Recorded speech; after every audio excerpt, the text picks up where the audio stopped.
gentlemen. Hello. Hey, Hello. Hey. What's up, Welcome, John? welcome to the show, the Popko Project Podcast.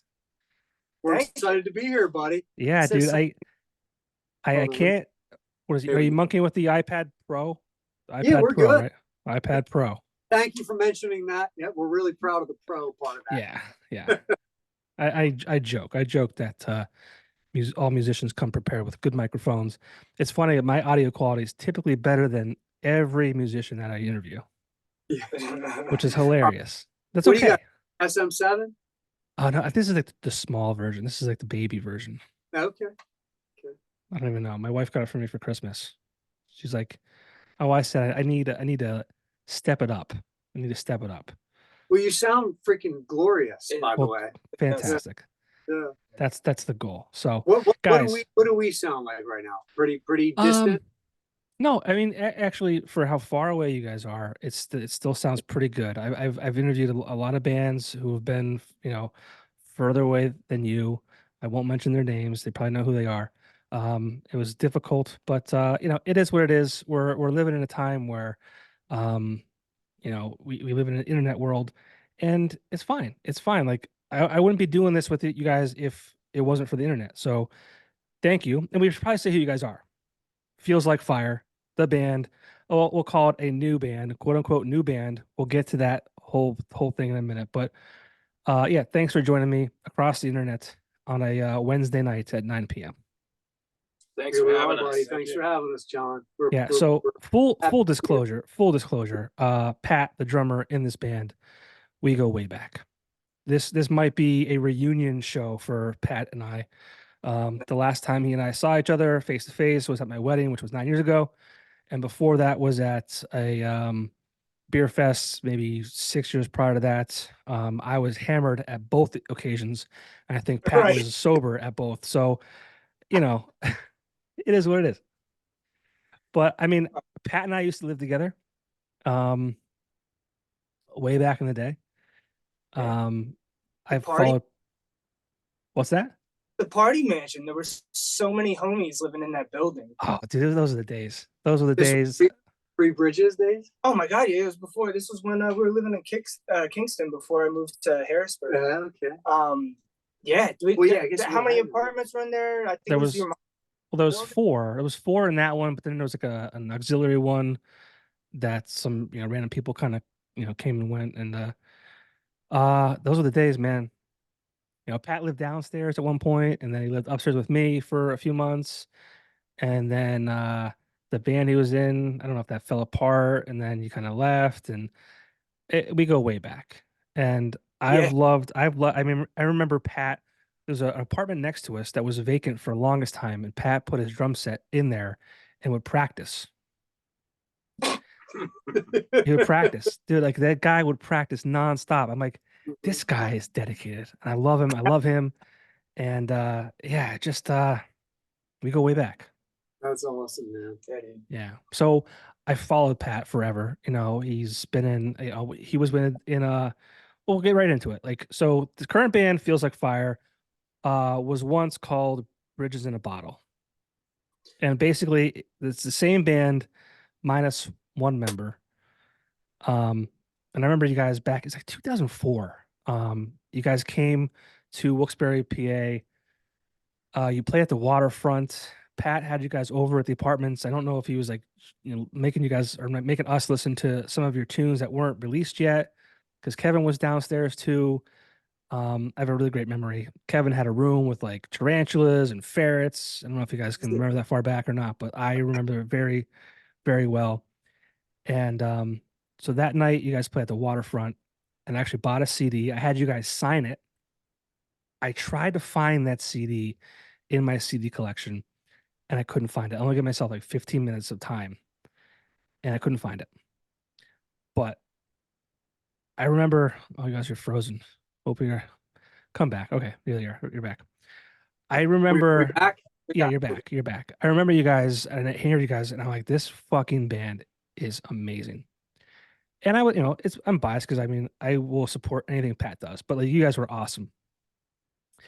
Had you guys on the CD, saw you guys out that night, and I followed Pat ever since he moved away.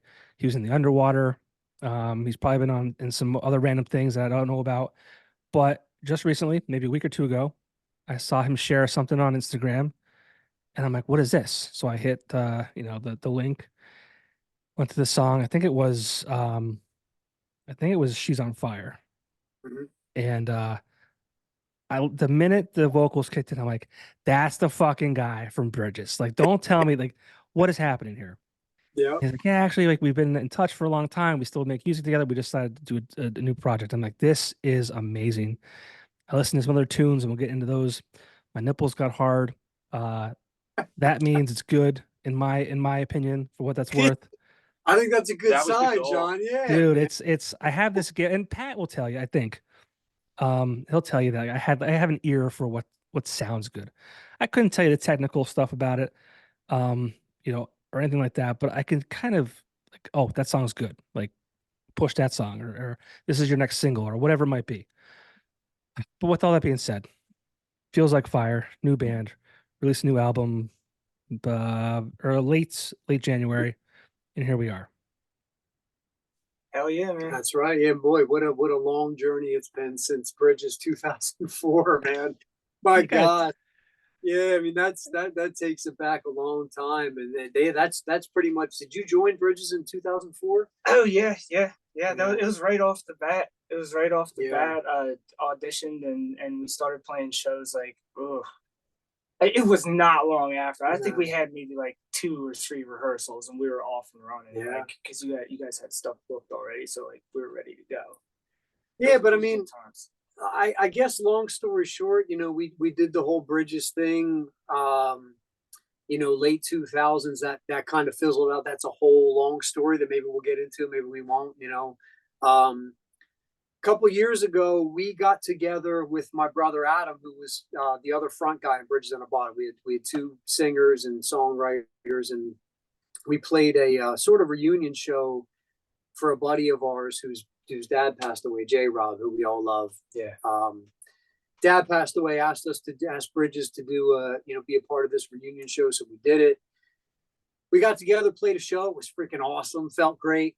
This is Ben. Ben was not in Bridges back in the day. Ben was in a project with Tyler and I. Boy, that was even back in like 2017, 2018 that we did. We love Ben. Ben's a great guy. Ben brings whiskey to everything. You know what I mean? And he can play every instrument. I mean, bass he's incredible. But played that show. Yeah, you're a great guy, buddy. We love you. He's also like 8 feet tall, so we have him sitting on the smallest seat possible right now. I'm sitting on my feet right now. Yeah. He's kneeling. But yeah, we played that show, and then COVID hit, and it changed the world. I mean, we got some things rolling, and we're like, look, I mean, we think we're going to start doing this again. My brother Adam was into it at the time, and COVID hit and changed the world and kind of knocked us off our feet a little bit.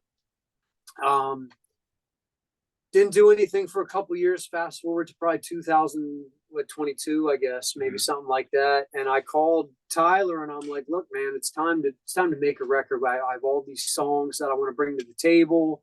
Do you want to make a record?" Tyler is the guy who engineered the whole thing, produced it, and he's like, "Of course, I want to do it." I've got this room in a studio. We're in Mechanicsburg, Pennsylvania right now at a place called Rock Mill Studios. Tyler has a room here.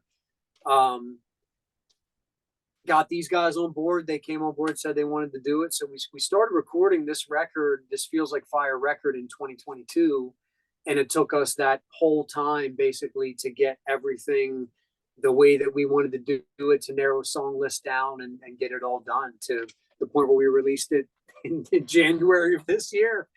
Better late than never. Yeah, but that's kind of the full story. I mean, the 3 of us, our music relationship goes back a long time, and then Ben, it goes back still a long time. Almost 10 years. Yep. With you too. So yeah, that brings us sort of to the present.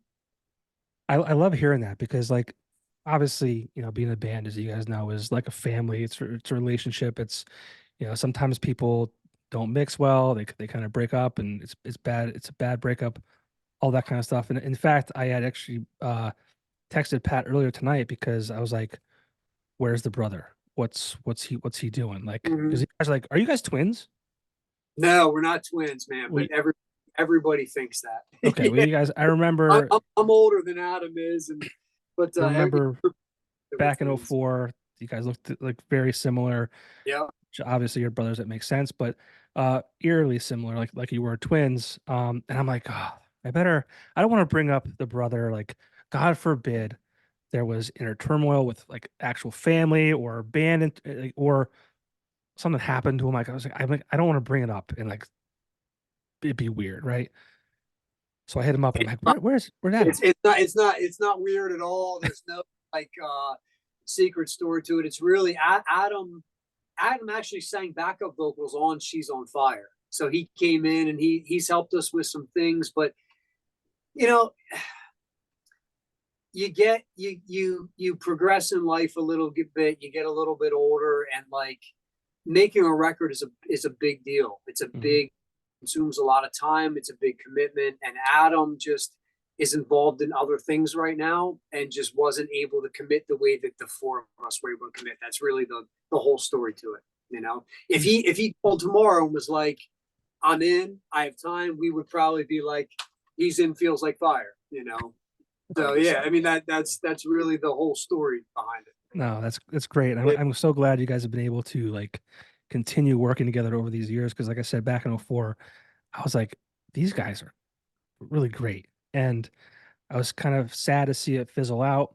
If anyone's watching, listening to this, you can go stream the music on, I think it's on Apple Music. It's on some of it's on Spotify. I would encourage you to go listen to that because it's awesome. But I mean, talk about this new group. And I know you've been working on this for 2 years. Talk about this new record. I'm not even gonna try and say the name.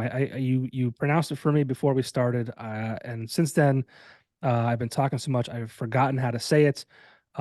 It's all good. Amaranthine. Amaranthines. So Yeah, yeah, it's a new record. It's phenomenal. There's great tunes on it. You guys are pushing it hard. I see getting a lot of interaction, a lot of follows, a lot of everything. So talk about this new record. You want me to start? I want, yeah. I mean, I guess I'd kind of like to hear everybody's take on it too, man. You know, but so yeah. I mean, it really started with look. I'm a songwriter. That's what I do. I mean, I play guitar, I play keyboards, I do different things, arrangements and stuff. But at the end of the day, I write songs. I need these guys to help me bring my songs to life. That's kind of been the history all the way back. I always have large amounts of songs, and for this record, we decided we wanted to make a record together, and then it was like, okay, what kind of record do we want to make? And I think we kind of all agreed that we wanted it to be just a very, very sort of natural sounding rock record. It even leans a little Americana, I think, at times, you know. Yeah. But we didn't want to push it in any direction. We just kind of wanted to let the songs present for what they are. So we chose a group of songs that kind of seemed like they lived together really well and could live well on an album together. And we started getting together and working on pre-production and working through things, narrowing the song list down to the 10 that are on the record. And there was a lot of changes that involved throughout that whole process. But yeah, I mean that's pretty much the beginning of it. I don't know, Tyler, you produced the whole thing. Why don't you kind of give your take on it? Yeah, I mean, we never really stopped recording. Judd and I, we would do a single here and there, you know, throughout the past, 10, 15 years, whatever. But we never really had like a project that was, you know, anything that we were going to do. Anything full length album worthy. But like he said, he's a songwriter and he's got just tons and tons and tons of songs that are all great. Thanks, Mike. Yeah. And I'm a producer, and it's that's what we do together is create music. So it just made sense at where we're at in our lives right now to pull some of it together and put it out there. And the album is kind of what we sound like right now with a lot of whiskey in us. So it was a blast to make, you know. It's just like best friends hanging out on the weekend, drinking whiskey and making music and just doing whatever the fuck we wanted to do, no rules, whatever. That's what we sound like right now. And I think it's pretty cool. You know, it's like you said, we sort of had an idea of what we wanted to do, and it came out a little different, but in a really pleasantly surprising way. In the best way, the best non-planned way possible. Yeah. So yeah. We all it's cool because when you have like us four, we've been doing this. We've been making music in some capacity together for so long. It's so easy to get a group of us together and like you have the basic song. You're like, okay, this is a song that's going to be included on the record. Everybody kind of puts their own. We discuss. We figure out how we want to kind of present it. Everybody. You know, Pat brings his drum mind to the equation. He puts his drum stamp on it, and amongst other things. But we'll start with drum. You know, Tyler's a guitar player, amongst other things. He puts his stamp on that. Ben bass and other things. Ben's playing trombone on some of these tracks and stuff. And like, you know, it's pretty effortless, really, to do it. And letting the music just kind of become what it should be is what we wanted to do. Yeah, I think we all have pretty different musical backgrounds and musical tastes, but there's a lot of overlap in that as well. Mm-hmm. And I think the sound is all of those influences effortlessly coming together between the four of us. Which, And I think a big thing about this record is that we took our time making it. Yeah, so that's true. Each song we really let sit for a while and kind of marinate before adding parts to it or putting a final stamp on it. Like, all right, this one's done. Let's move on to the next one.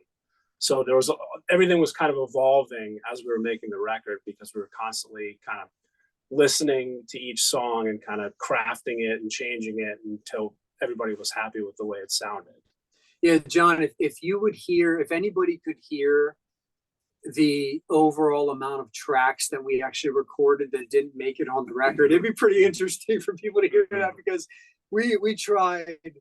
You know, it was such a free experience where we tried basically anything we could think of, you know, and then you kind of get to a point, I guess, like close to the mixing process where you're like, okay, that is awesome, but it doesn't really fit into like what we're trying to achieve. But it'd be cool to somehow, maybe someday. We have enough to do like a whole remix. Yeah. There was a lot of like, what the fuck were we thinking with that? And let's hear that again. You know? Yeah. But I think there was several different versions of a lot of these songs that were kind of tossed around, didn't make it. But I think what you end up hearing is pretty authentic, you know. And do you remember like we had a song called The Liar? Mm-hmm. We had a song called She's Gone. Yeah. Remember those like we were adamant about them being on the record, and then throughout the process of making it, you know. So that was the best part about it though, was we didn't try. You know, like things come out different when you're just doing it to do it for the love of it, you know, and like each one of us loves making music and we have respect and love for each other. You know what I'm saying? Like we bring our own flavors, but we don't like, you know what I'm saying? We let each other do our things, and it does work out best that way when you're not trying, you're not forcing a deadline or something like that. Like all of that was out of the equation, and it was just such a pleasant experience. Yeah, which is why it took us 2 years to get to the finish line. So that, Well, I think that's everything, right? Like every relationship, everything you do, like, I mean, the outcome, the end product always sounds better when there's no rush. There's no there's no timeline. There's no like friction internally. There's just like, hey, like let's just sit down. Let's do this. Let's kind of let the vibes flow. And I think that's what's really cool about music and people who work well together is just that's kind of, it comes through truly in this album. That's awesome, John. Thank you, man. Yeah, because you know, like Tyler was saying, we've been recording music. A lot of the stuff we've been doing, we've been pushing through sort of licensing pipelines and things like that, where he and I will get together and, okay, this company's looking for this type of song and we'll cut it. But that's a completely different thing than what we did with Feels Like Fire, which is just letting us, the four of us, naturally get in a room and make a real record together. And oh my gosh, it's so much better this way, you know, than trying to force it down like a specific pipeline. I remember when I was in high school, and the weekend would come and your musician friends would come over to your parents' house and you would just jam and make music. And like, this is kind of the first time it's felt like that since then. Yeah, It was that kind of experience where it's like, it was just us friends in a room on the weekend, mostly making music. And Friday nights. And it took me back to that place when I was young and really excited about like the possibilities of music and what it could be. And just like, it really is the first time that it's felt like that since it was like that, you know? Yeah. So John, this was basically, I think we counted 45 nights that it took. And the nights meant like probably from like 6 o'clock to probably, 2, 3 a.m., something like that. It took us 45 of those, a lot of Friday nights, sometimes Saturdays or whatever, but it took us, 45 sessions basically like that to cut everything. And then obviously mixing and sort of narrowing ideas and things from there. But yeah. Well, it becomes harder too, right? You're referencing high school and you're referencing now. Like, there's a lot that has happened in between those moments, right? Judd, I think I saw a ring on your finger in one of the videos, so I'm going to assume you're married. I know Pat married, child. I don't know the status of the other Ben. two guys. Yep. Ben's married. Yeah. All right. I was Any- ready to go. Any listeners want a handsome guitar player or producer? That's right. Yeah. I guess I'm the newest married guy of the bunch, but that's the thing, man. I mean, making music is really easy when you're young. It's really, and we took full advantage of it. I mean, we that's what we did for a long time. As you get older and you kind of start entering like the second phase of life, I guess, time becomes a lot harder to find to do this stuff. Pat, me, Ben, we've got wives, we've got kids between us, and it becomes a lot more difficult to find the time to do it. Yeah, it's tough. So, and it's like you have to make those moments meaningful, right? Like you have to like, okay, it's not like, oh, we can do this every Friday night. We could do this whenever we want to. It's like, okay, like we have time tonight. We're gonna record and we're gonna make the most of it. Which also is cool. But also like now at this age too, it's like you've learned so much over the year. So I'm sure that comes through into your writing, the lyrics, the things you've learned, experiences, just such a more maturity to it all. Yeah. And I'll say this too, like we have less opportunity to do it, but the opportunity that we get, it's very, very precious. But now if we're comparing to back in those days, we all have better gear. Mm-hmm. We're not Ty's not mixing and engineering from his bedroom. You know what I'm saying? Like I'm not playing drums a half a foot away from him. Well, there's also a lot of like musical maturity where we're not like overplaying and trying to impress each other with how great of a guitar player I am, or it's like that make maturity. The part fit. That maturity is like it's all about the song. Yeah. I mean the whole what did they say, like the 10,000 hours of like, I mean, my gosh, like we have so many more than that. We have lots of 10,000. Yeah, we have many different sections of 10,000. They weren't all productive, but we got a ton more than 10,000. Yeah, for sure. Yeah. Well, Tyler, I think it's funny you mentioned overplaying, and this is not talking shit on Pat by any means. But Pat, is there ever a moment that you just can play the drums fucking chill? Like, dude, as long as I've known you, dude, as long as I've friggin' known you, dude, you've just been like the Travis Barker, like just animal. On this record, John. I gotta be honest. That's me now. I don't know, dude. I saw the video. There's a video for She's on Fire, and I don't know, dude. There's like there's a little bit like if he didn't know you, like, oh yeah, he's being chill, but like I know you, I see you, I'm like, he's still playing hard. Yeah. Well, that's not gonna stop, man. My thing, but I'll play the part of someone who's not Travis Barker. Yeah. There you go. Is your shirt staying on these days, Pat? Yeah. What's that? Is your shirt staying on these days? Yes. Oh my God, I'm way more classy than I used to be. Oh no, it depends on the day. I think maybe. Well, if it's hot. Bro, if I had your body at our age, I'd be fucking taking my shirt off too. I mean, I have dad bod 100%. Nothing wrong with that, brother. I think I always joke that well, I always blame my daughter who was born in July of 2022. I literally gained, I think, like I want to say 25 pounds in the first year of her existence. So I blame her, right? It's not that I'm in my 40s or eat like a raccoon or anything like that. It's the fact that she disrupts my sleep cycle. Look, man.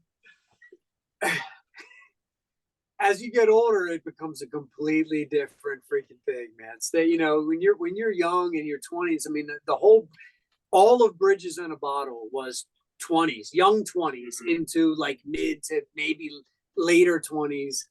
My Pushing gosh. the limits of alcohol. Yeah, we were just talking about this, like while we were sitting here waiting for this Cheers. to start. We would 4 or 5 times a week go hard, and we'd have scheduled rehearsals or shows the next day or whatever. We'd all be good by lunchtime the next day, and my gosh, is that a completely different world from the life we live today?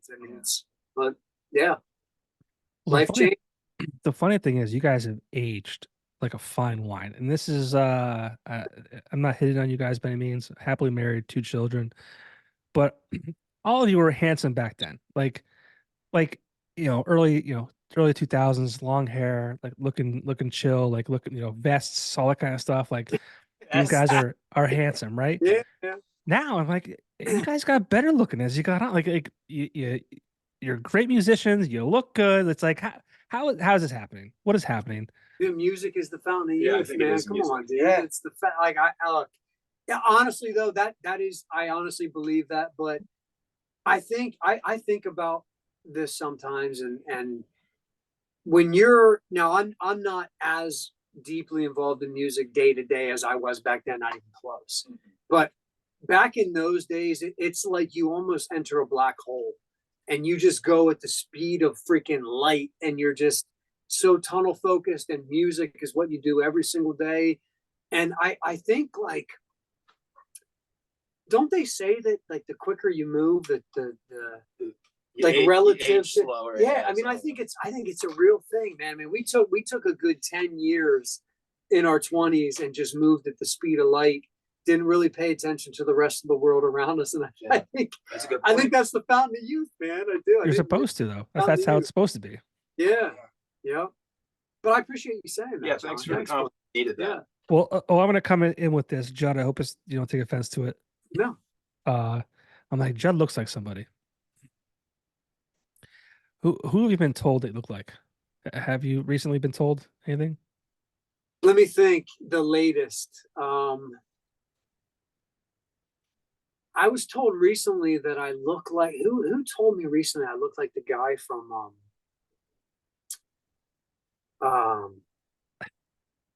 some show. I don't even remember. What do you? I'm anxious to hear what you have to say, John. What do you think? Andrew Schultz. Who's that? Oh, the comedian. Okay. Yeah. I don't know who that is. Oh yeah. Specifically in the She's on Fire video, because he has a little bit of like a mustache and like he does as well, and like he's got the kind of the I can grow, man. he's got the fade.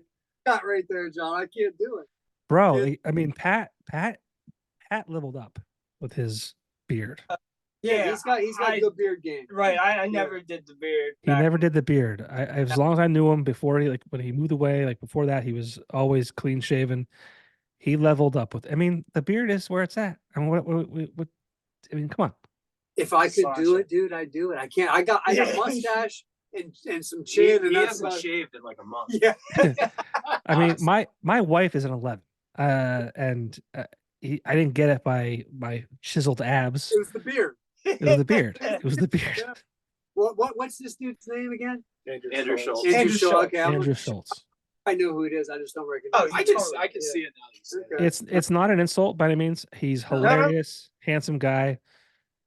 I'll take it. Yeah, Youthful. I mean, youthful, exactly. Yes.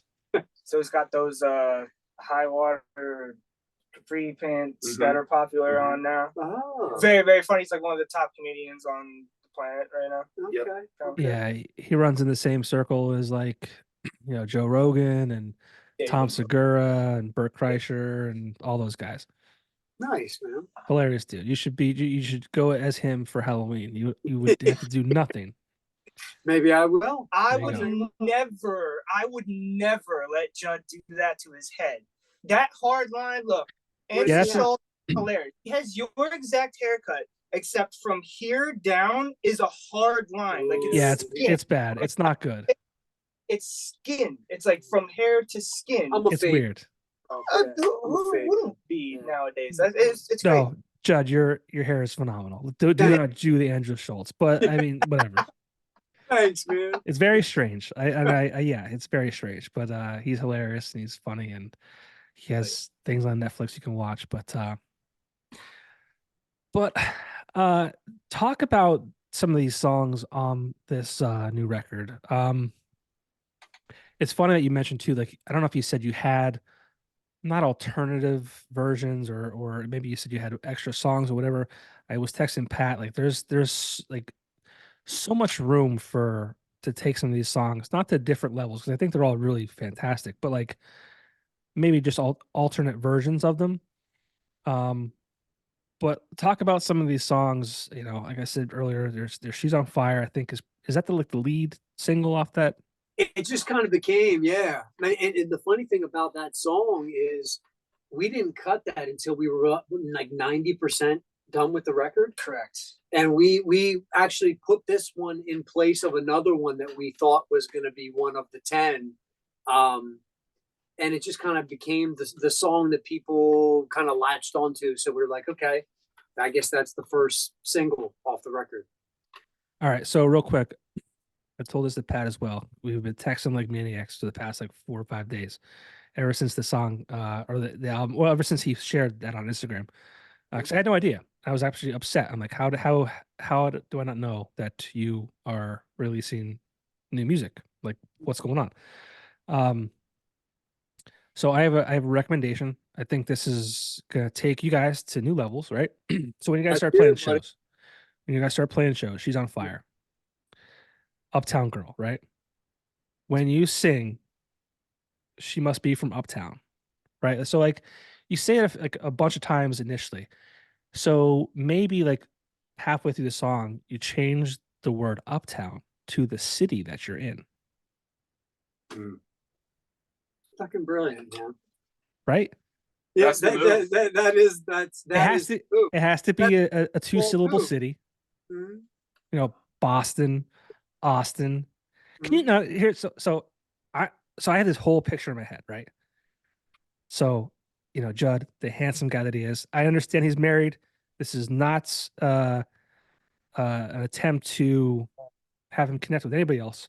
But just imagine you're playing a guitar, you're singing the song, you connect with like the audience. Maybe it's a girl, and you say, she must be from Boston, and she's just like it's just like this whole thing, or Austin, or Wilkes-Barre works, or any 2-syllable city works. It depends on it. Wilkes-Barre is tough though, because if you're not from it, you might say Wilkes-Barre. No, shush about. You moved away a long time ago, Pat. Quiet. John, brilliant idea, and I'll be honest with you.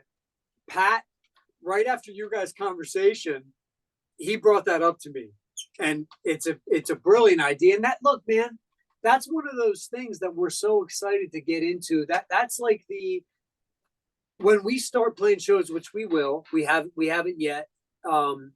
Really, just because we've been so consumed by making the record and then releasing the record, doing the little promotion stuff that you do to promote it. But those are those things that you do that makes so much sense, but can only kind of be done when you're putting like the performance show together, right? When you get room and we're focusing strictly on, okay, we're putting the show together. That's a brilliant idea, man. Thank you. Please use it. Definitely use it. And I'm going to claim it as my own idea. That's fine. That's fine. I hope you do. Thanks, buddy. Yeah. No, it's just like, I mean, John never, he never said anything. No, that's all right.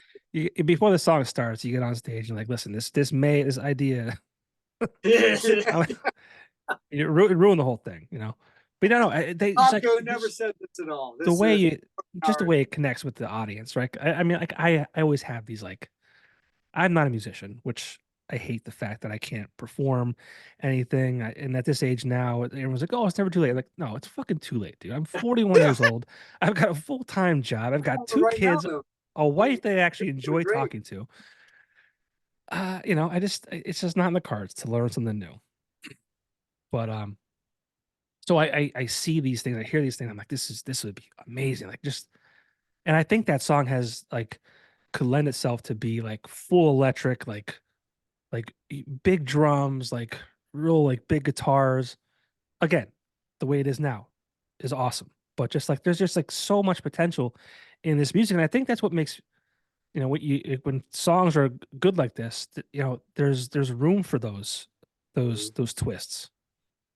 And I think that is what the live show is all about, because like the record, just like Judd said, we recorded way too much on purpose, and the way that it came out sonically was perfect. I love the soundscape of the collection of the songs, so it came out perfect. But when it comes to the live show, that's when we get to really like dial every aspect in that we want, and we have big plans for that. Like we're not taking it all the way this far to just like get up there and play a show after a couple rehearsals. Like we're gonna put some time into this and make sure that we're coming out hot with something that people are gonna remember. Yep.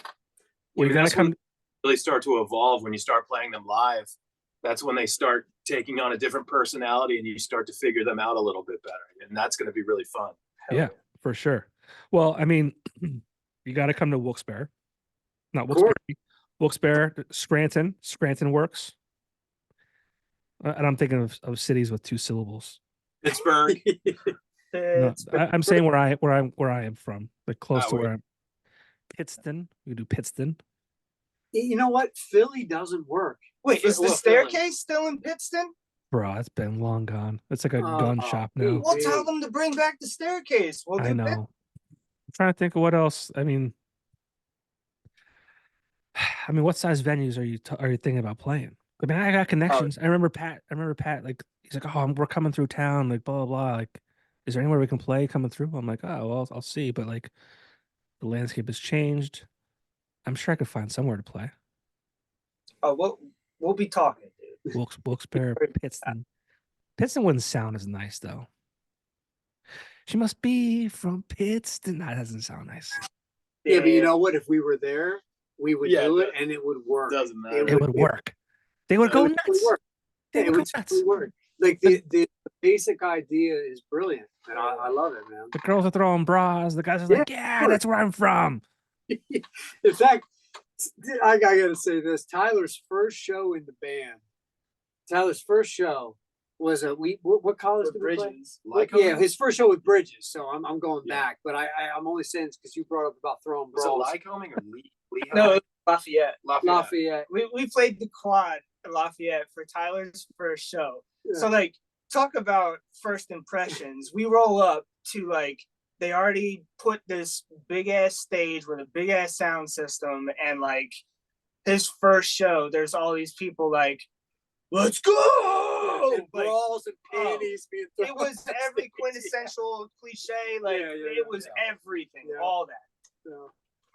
Does that happen these days? Like not even like on any level, like outside of a Kid Rock show. Like, I mean, I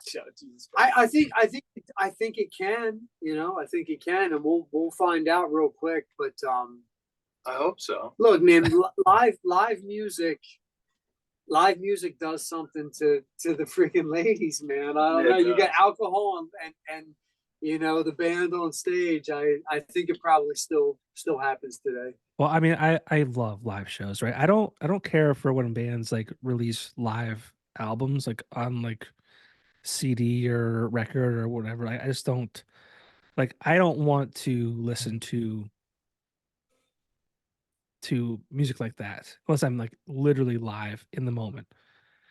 Yeah, the only way That's that where all the the only way that energy is. works is like if you went to that specific show and you Yeah, were to take that home with you. yeah, sure. But like, I mean, Pat knows this. I've been going to shows as long as I could go to shows. Like I remember when I was 18, I was like, I just want to be 21, and not so I could drink, but just so I could go like to bars and listen to music. Like, Pat and I we always connected because like we love music. And, he could play, I couldn't. I just loved listening and watching.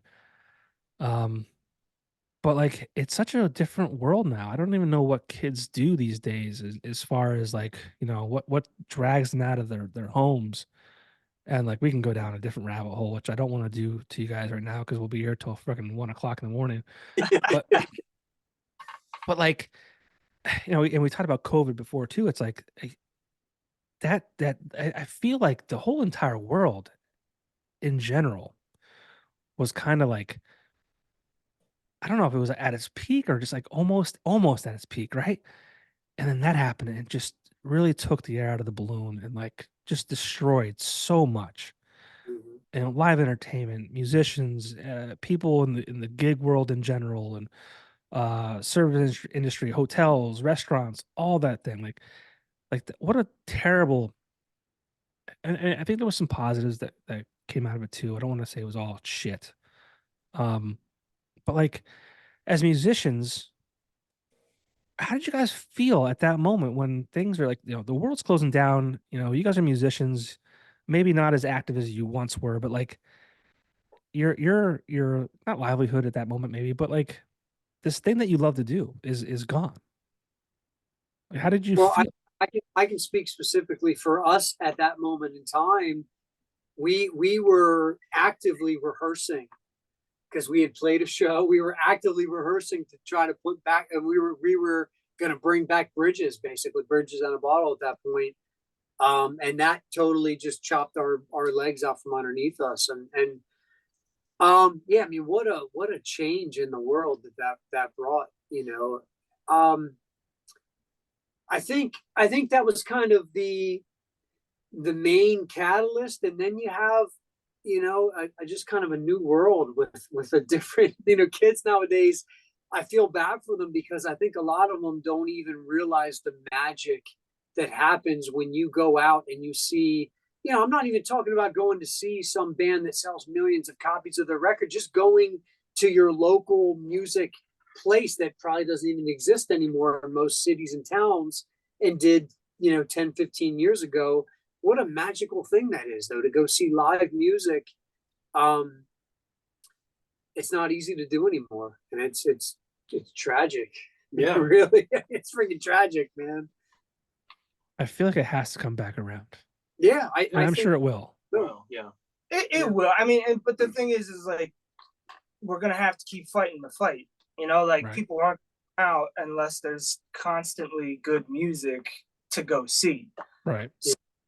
I'm happy to be on the front lines of that. You know what I 'cause did we just need hear it. though? I did just hear that guitar sales Yeah, back up. is back up. Yeah.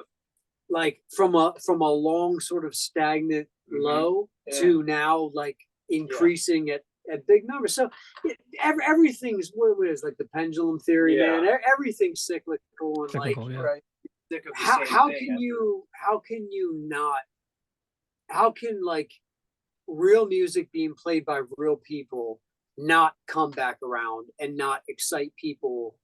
I don't know. Well, there's a whole new generation of guitar players playing guitar in a completely new way It's as true. well, Yeah. and I thought that everything that could come from a guitar had already been done. And then you hear these guys, what is it, Tim Henson or kid from Polyphia? Oh yeah. You Tim hear Henson. stuff like that, and you're just like, Yeah. oh, okay, there is a whole new frontier of like guitar stuff And that can that's be done. freaking So rad, man. I'm sure that's contributing to it, and I'm happy to see it for sure as a guitar player, obviously. Yeah. Yeah, and when you guys are, releasing this album, and deciding to do, I think you have it available on vinyl and like physical copies of stuff. Like that's a different world too. So You have stuff for sale on your website. Dude, Talk people about vinyl, it's freaking nuts. We've been selling vinyl like crazy, which is awesome. You know, I never, I don't you get know, I it. never I would have don't get thought it. that sort of cut you off, John. But yeah, No. it's freaking nuts, man. I don't get Yeah. it.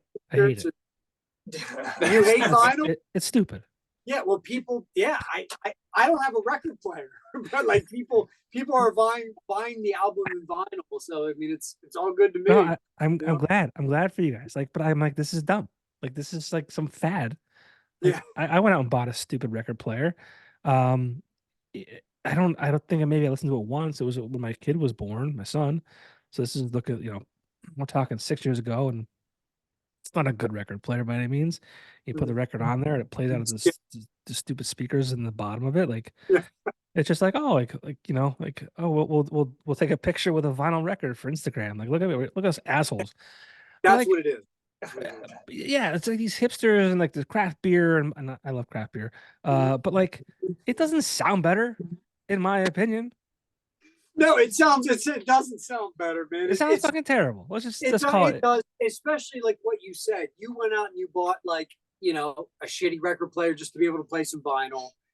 I do remember though, like when I was growing up, man, my dad had like this stack, right? It was like cassette record player on top, big ass speakers, and that shit sounded really, really good. Sure. Now, he doesn't have it anymore, and who knows when he got rid of that. But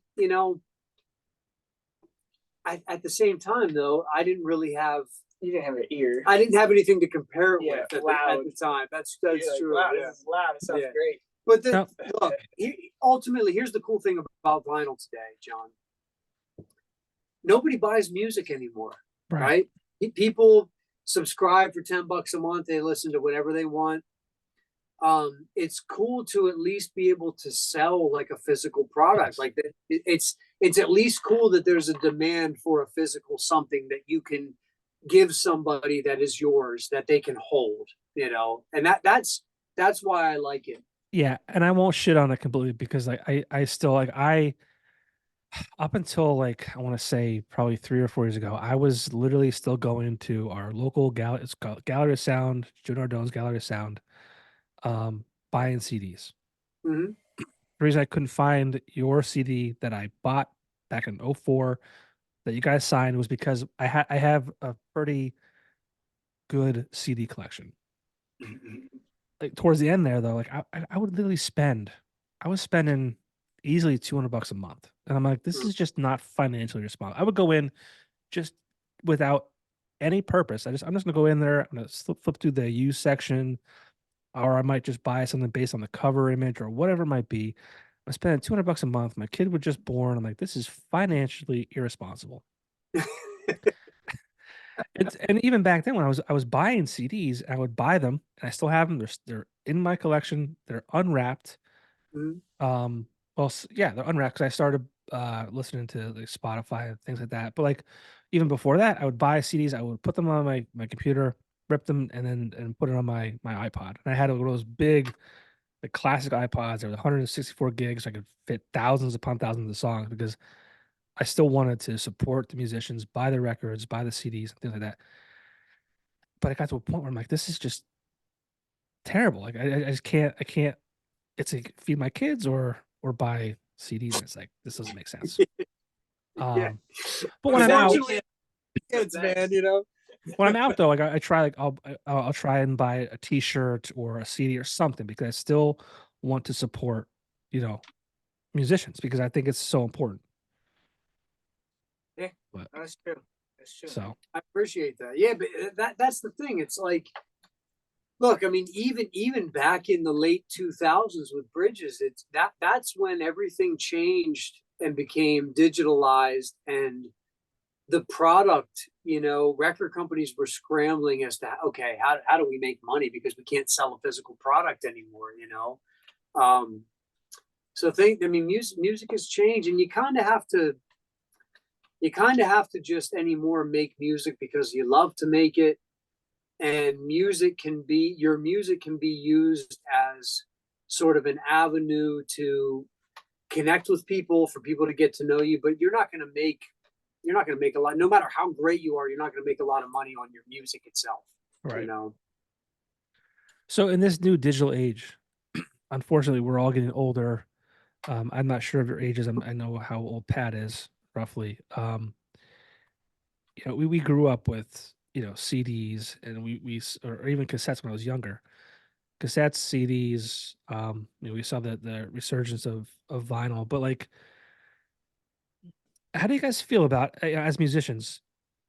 Creating music and selling it. Like, what are your thoughts on how people consume it? Because I know for me, like, I love a record that song 1 through 10, and it's recorded in a way that's how it should be listened to, and kind of flows that way. Like, how at your ages do you navigate this new landscape of a digital landscape, releasing singles, and it's not so much more records. It's like this whole like weird algorithm type of thing. Do you guys care about that, or are you just like, no, we're gonna write music, record it as an album, and release it, and then whatever happens happens?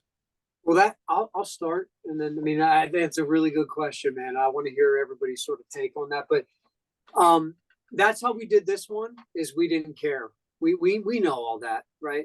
But we wanted if we're going to start a new band, a new project, we wanted to make a full record, and we wanted to make something that we feel like people can listen from song 1 to song 10, be drawn in, and it sort of take them on this ride, right? That's what we wanted to do. I don't know if people connect to music that way anymore. But I'll be honest with you. I mean, just before our podcast tonight, we were talking about, we already have the plan on the next record and how we're going to do that and how we're going to promote it and how we're going to record it. And part of that conversation is, probably the first couple tracks that we do are going to be more like single releases, right? And then you release a couple singles, and you release an EP, and then you release a couple more, and then you release an LP. And so, that's sort of the new equation. But this record, we just decided to do it like this because that's really no regard for the way people are listening to music or digesting music. This is the way that we wanted to do it.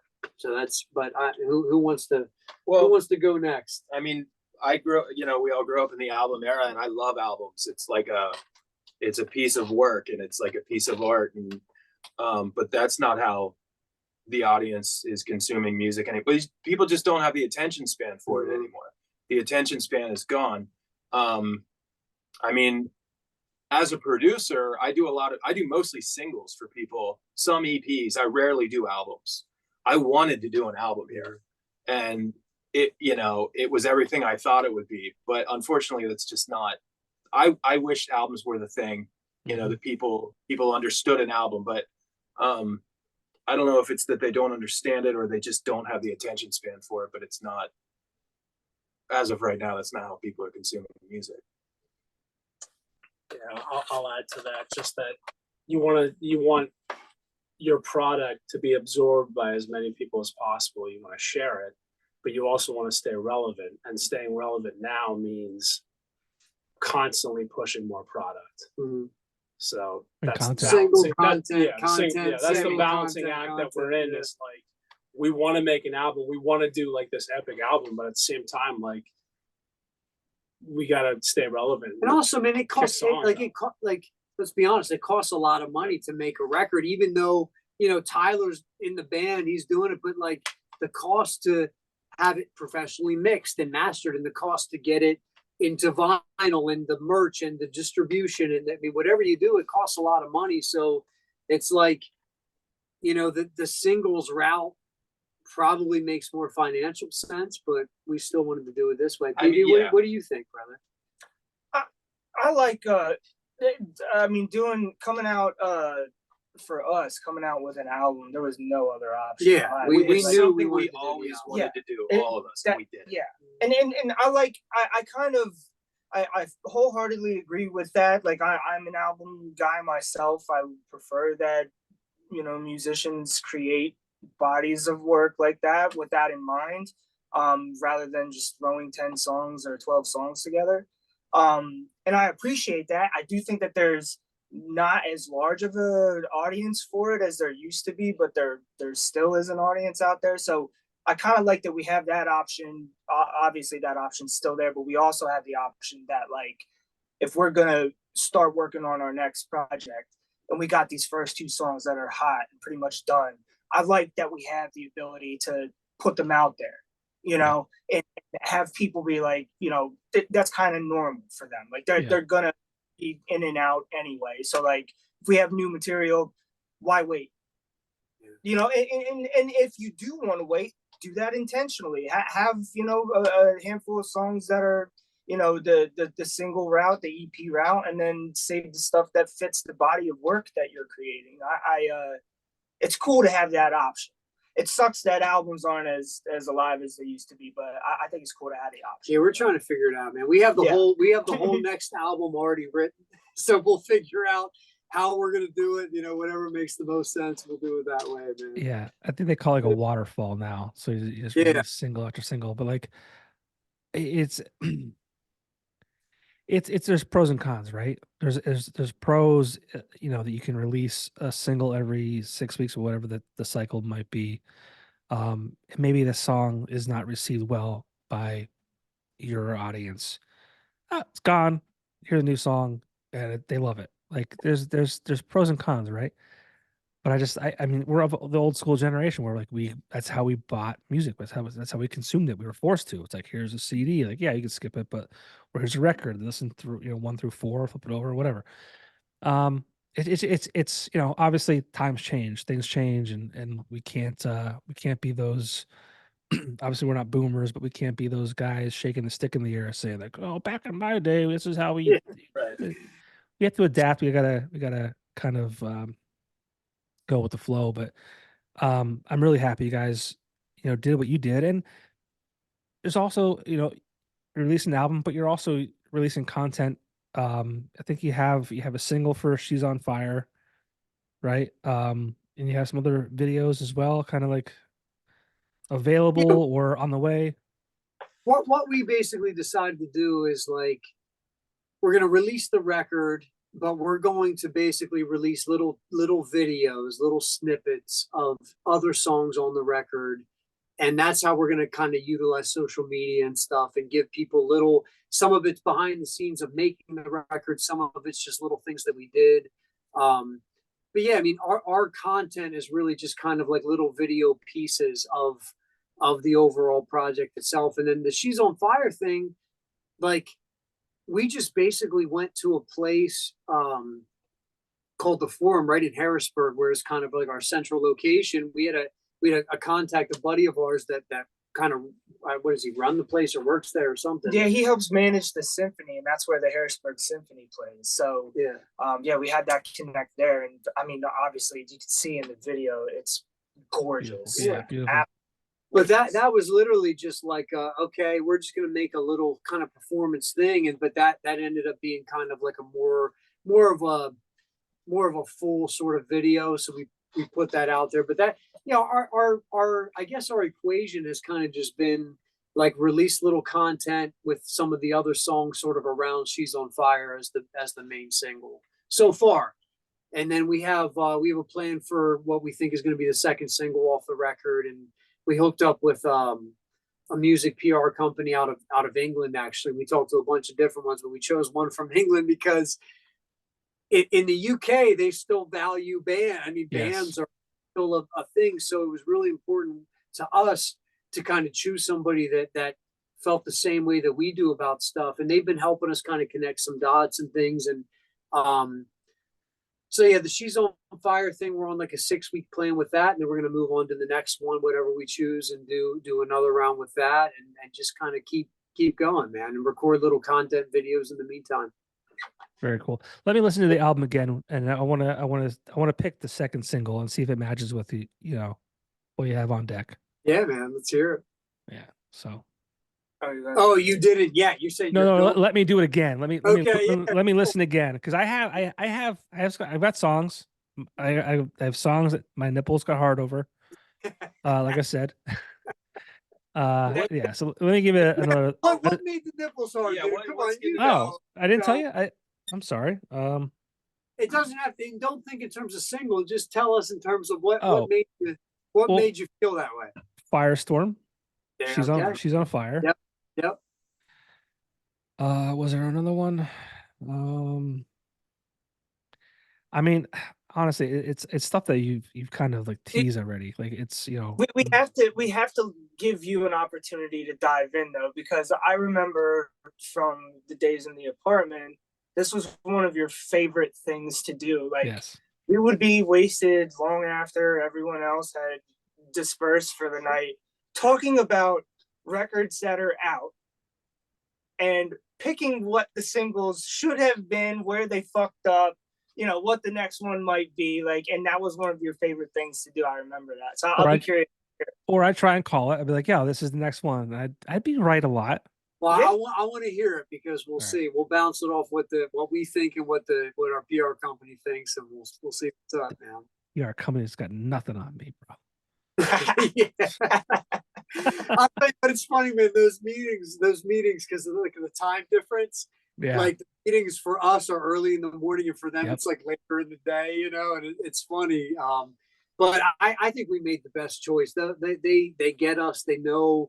They believe in the music. They love the band, and so I'm so happy we ended up going with them. yeah, that's great. You know, I'll wrap things up real quick. I don't want to keep you too long. Mhm. You know, what are your plans for this year? Obviously, the record's out. I'm not going to try and say the name. Amaranthine. You got got it, it. man. Yes. Never ending, undying. Amaranthine. It means never ending, undying, and that's just kind of how we feel about our music in general. That's why we went with that. Yep. And feels like fire. Where did that name come from?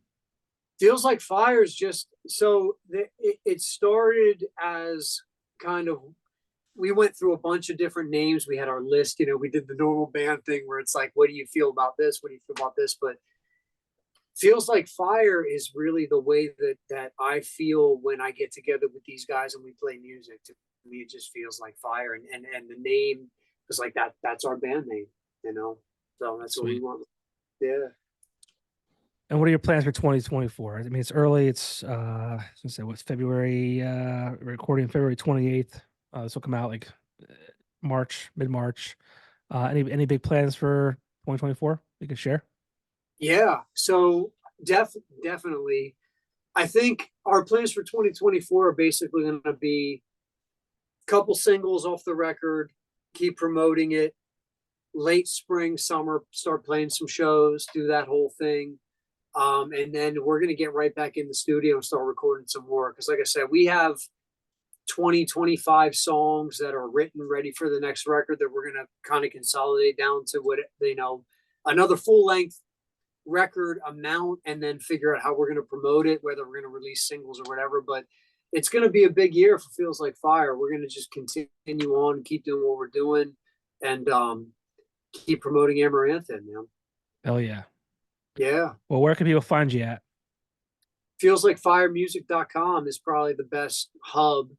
Our YouTube everything is at Feels Like Fire Music. So anywhere online at Feels Like Fire Music, YouTube, and all that other stuff, all the social media stuff. Nice. Yep. Well, guys, I'm so happy that you've come together to create this album and this band. And you know, Pat, I love you to death. I will always respect you and follow you. And by association, like I mean, like I have a connection to you guys too from way back in the day. Like it's just been a great story to follow, and I'm so happy that you guys are together and doing this. And I'm looking forward to seeing what you guys do next.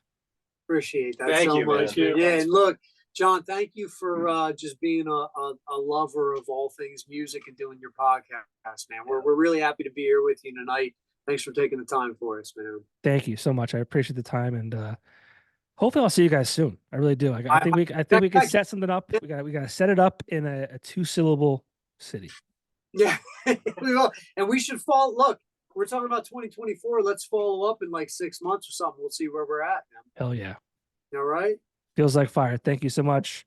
Follow them on all socials. Download their music. You know, subscribe on Spotify. Follow Spotify, whatever the fuck that is now these days. Yeah. But you guys are awesome. Thank you so much. I appreciate your time, and hopefully I'll see you soon. Thanks, man. We'll see Thank you, John. you. Thanks, Thanks, brother. Later. Thanks, man.